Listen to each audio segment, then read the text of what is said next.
let's talk about the newest hot show on Netflix right now, Monsters, the Menendez brothers case. Let's get into it.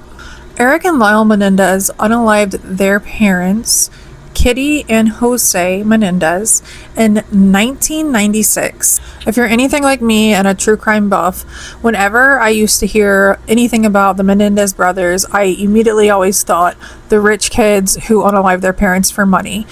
And after watching just half of this show on Netflix, I was so wrong. Obviously, the unaliving part was not wrong. But there are so many layers to this case that are just now being exposed, and I really want to get into them. Now, I do know most TV shows are going to dramatize things for entertainment. That's just what they do.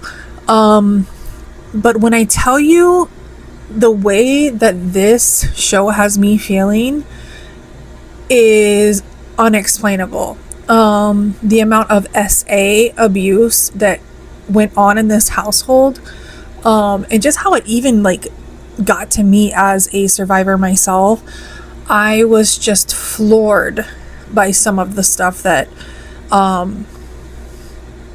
was coming out, and just the overall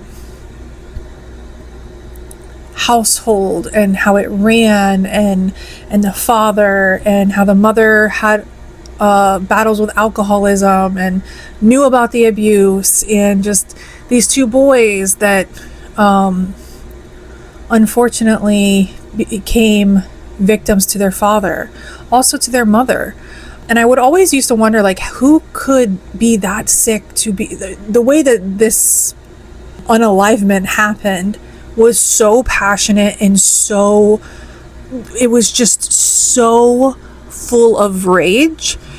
And I can remember whenever I first started hearing about it, here and there, I'm like, okay, whatever. They're the rich kids, they unalive their parents,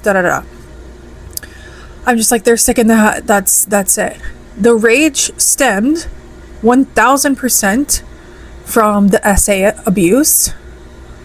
It all is starting to make sense.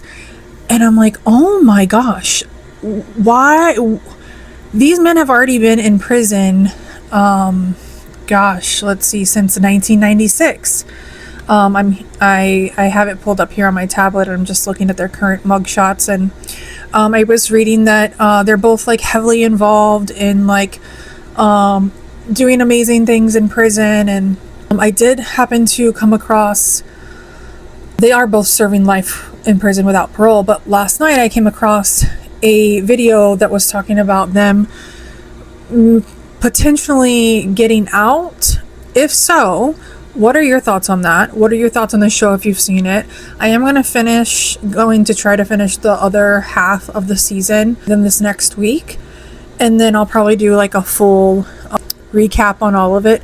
But my mind has just completely shifted when it comes to this case. It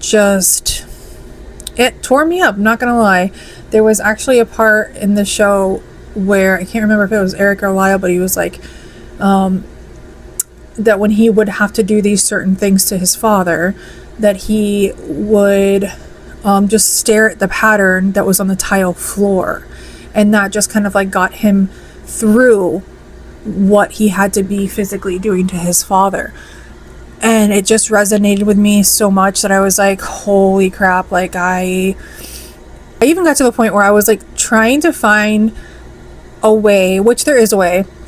You can write Lyle. If you go to his Facebook, there's a Facebook page for him.